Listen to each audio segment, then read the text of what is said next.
Ben bu işi kendim halledeceğim Sungur Tekin Bey'im. Bunu bilesin. Askerlerinle kardeşim Ertuğrul'un karşısına mı çıkacaksın Emir Hazretleri? Gerekirse evet.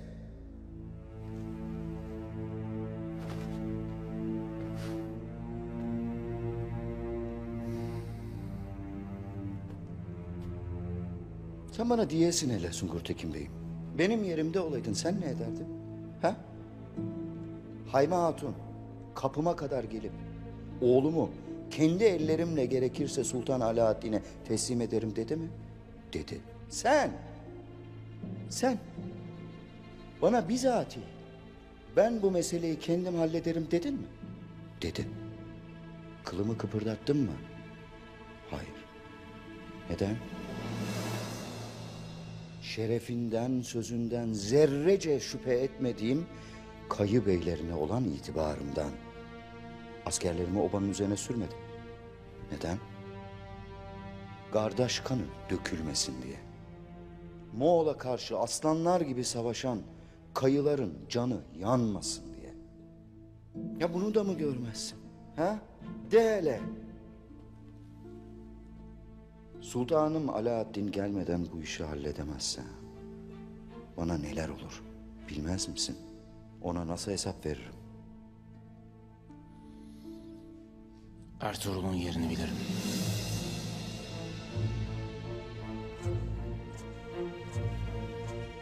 Öyle mi?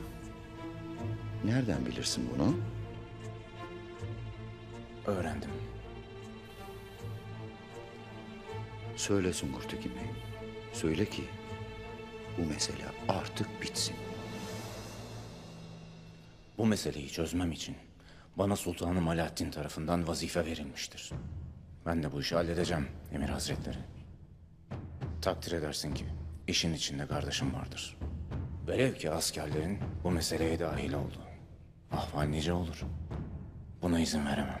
Sen de beni anlıyorsun. O vakit bu meseleyi hallet Sungur Tekin Bey'im. Yoksa devletin demir yumruğu Ertuğrul'un da Kayıların da tepesine binecek. Bunu böyle bilesin.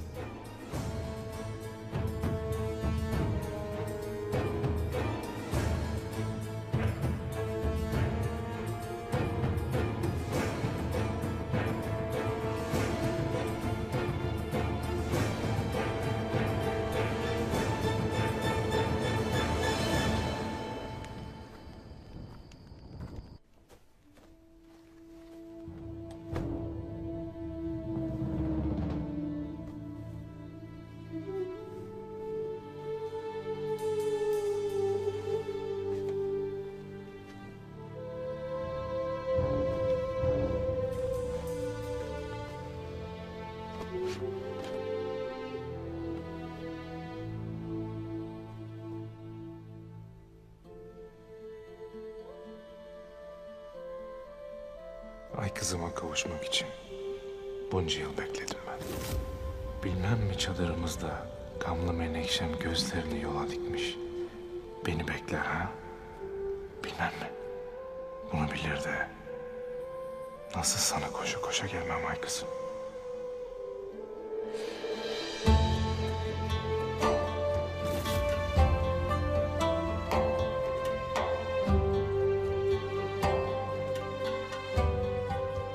Bir sır var mı de Turgutay?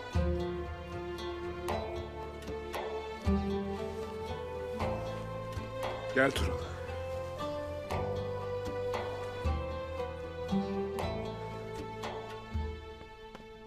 Selamünaleyküm. Aleykümselam.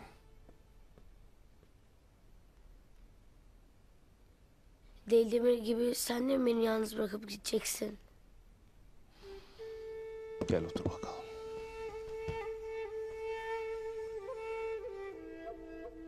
Bundan böyle oba sana emanettir. Obaya sahip çıkasın. Deldemir de gitmeden önce böyle demişti.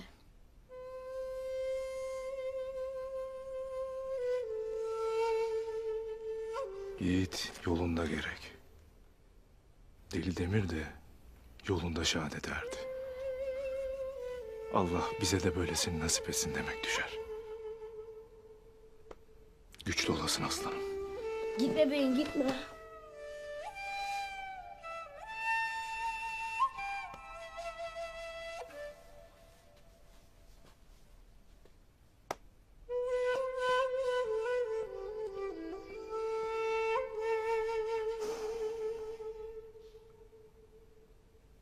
Müsaade var mıdır Turgut Alp?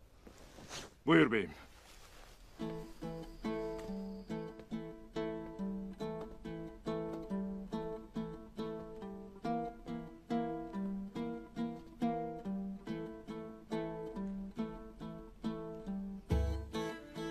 Kararın kati midir?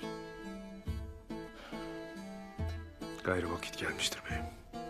Sebep Ertuğrul mu?